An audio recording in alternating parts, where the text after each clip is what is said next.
नमस्कार। हम लड़ाने की नहीं पढ़ाने की राजनीति करते हैं, प्रयागराज में बोले मनीष सिसोदिया।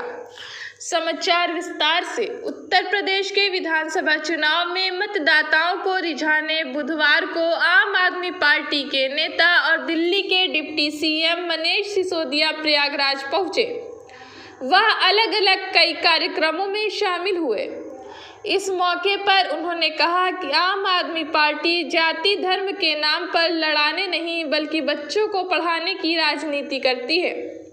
अरविंद केजरीवाल के नेतृत्व वाली सरकार ने दिल्ली में 27 सरकारी स्कूलों का कायाकल्प किया। मनीष सिसोदिया ने सबसे पहले उत्तरी के प्रत्याशी संजीव मिश्रा के समर्थन में रोड शो किया। रोड शो पैदल यात्रा के रूप में दारागंज से शुरू हुई, जो बालसन चौराहे आकर समाप्त हुई।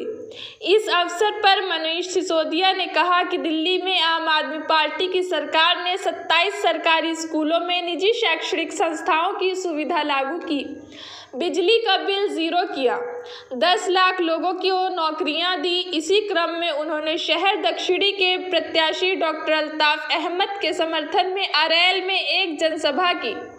यहाँ कहा कि इस सीट पर लोगों में जो रुझान है, यहाँ आज मतदान हो जाए तो आम आदमी पार्टी की जीत तय है। मनीष सिसोदिया ने यह भी कहा कि दूसरे राजनीतिक दलों की प्रवृत्ति रही है कि वह जनता को धर्म और राजनीति के नाम पर लड़ाती है। आम आदमी पार्टी पहली ऐसी पार्टी बनकर सामने आई है जो आपके बच्चों को पढ़ाएगी। लगे 4 दिन हर एक ने 50-50 लोगों से हाथ जोड़ कर ये कह दिया कि इस बार लड़ाने की राजनीति को नहीं पढ़ाने की राजनीति को वोट देना है, तो फिर देखो पूरी विधानसभा की सारी वोट मिल जाएगी।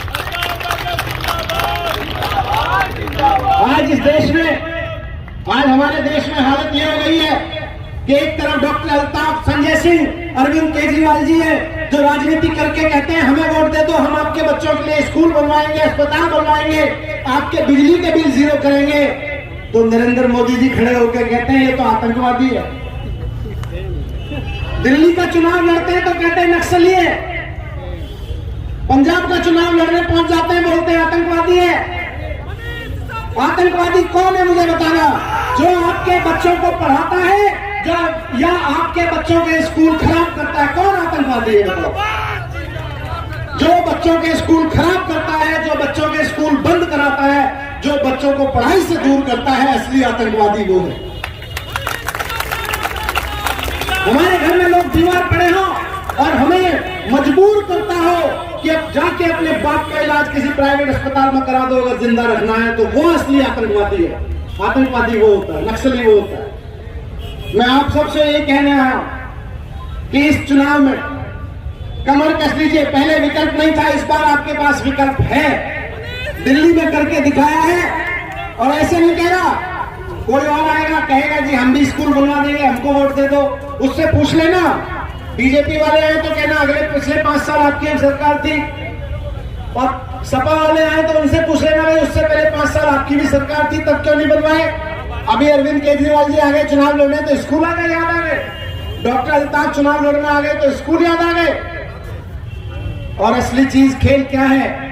ये बीजेपी वाले भी और सपा वाले भी आपके बीच आएंगे, धर्म जाति की बात भी करेंगे, आपको तरह तरह के झांसे भी देंगे। लेकिन एक चीज ध्यान रखना, इनका चुनाव लड़ने का केवल और केवल एक मकसद है। अल्ताफ भाई बता रहे थे किसी नेता के पास 67 पेट्रोल पंप हैं, वो ये कह रहा है आपसे जब वोट मांग रहा है, बात कुछ भी करे, उसके दिल में असली बात ये है कि बहनों भाइयों वोट मुझको दे देना। जब पिछली बार मौका मिला था तो 60-70 पेट्रोल पंप बनवाए थे, 1 साल और दे दीजिए, 5 साल और दे दीजिए, 60-70 और बनवाने हैं।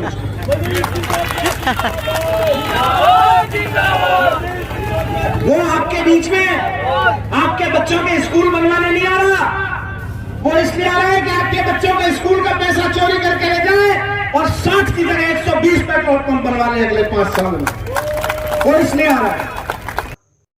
वहीं हरीश रावत ने साधा निशाना, बोले उत्तराखंड से बीजेपी को खदेड़ा, यूपी से खदेड़ कर आगे बढ़ाना है। अभियान प्रयागराज।